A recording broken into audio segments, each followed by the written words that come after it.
But Kush is slowly finding its way into the spotlight. It's referred to as a dangerous synthetic cannabinoid drug, better known as spice or K2. It can cause a number of severe side effects, including the ultimate, death. It's made up of opioids, more powerful than fentanyl, but rumors have been swirling over what else it contains. Some say tramadol, formaldehyde, even human bones. West Africa in particular has seen the drugs ravage, with Sierra Leone at the epicenter. It's believed there have been thousands of deaths there due to Kush, and it is now spreading into Guinea and Liberia. So for more insight, I'd like to bring in Tommy Trenchard, journalist and photographer. He actually wrote about his visit to Sierra Leone. The article is titled "Cheap, Plentiful, and Devastating: The Synthetic Drug Kush is Walloping Sierra Leone," going in depth on what he saw there firsthand. Tommy, thank you so much for giving us some of your time today. So the hook that got us into this story involves that incident that happened internationally. But talk about why this potentially matters for us here in the U.S.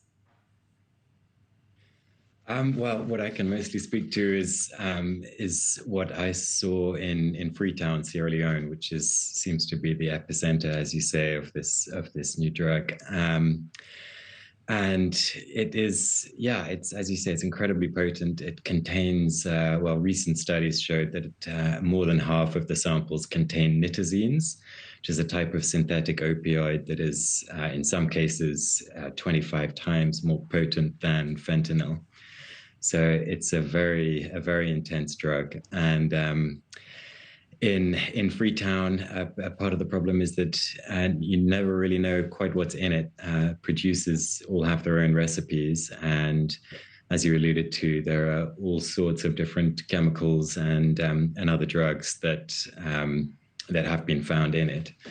I think, as far as I know, the use of human bones is still an unconfirmed rumor. I think if that does happen, it would be very rare exceptions. It's not like what's classically in the drug. But yeah, it's had a devastating impact on the city of Freetown, the capital of Sierra Leone. And yeah, you really see it kind of hitting worst in the poorer neighborhoods, where a lot of people are struggling with unemployment and poverty. And it's also a country that has gone through a lot over the past 20, 30 years in terms of civil war and the world's worst Ebola outbreak. So there are a lot of people who have mental health issues, usually undiagnosed, and the combination between that and the poverty and lack of jobs makes it kind of fertile breeding ground for the spread of a drug like this. And what does it look like? You know, there are some drugs that turn people essentially into walking zombies. What does it look like when someone is addicted to Kush?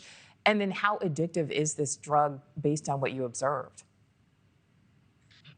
It's hard to say about exactly how addictive it is, but I mean, a lot of the people I spoke to had either been trying to get off it for a very long time and without success, or just didn't feel even close to trying.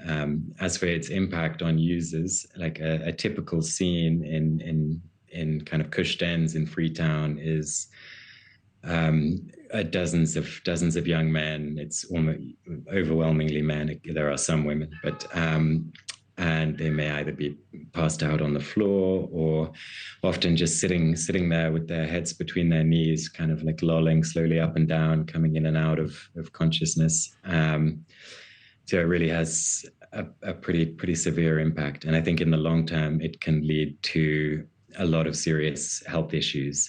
As you say, it's thought that there have been a lot of deaths attributed to it. I don't know if there are any verified statistics from the government, but it is certainly having a huge impact in these communities. Thank you for watching. Subscribe below and download our NewsNation app right now on your phone, and you will get fact-based, unbiased news for all Americans.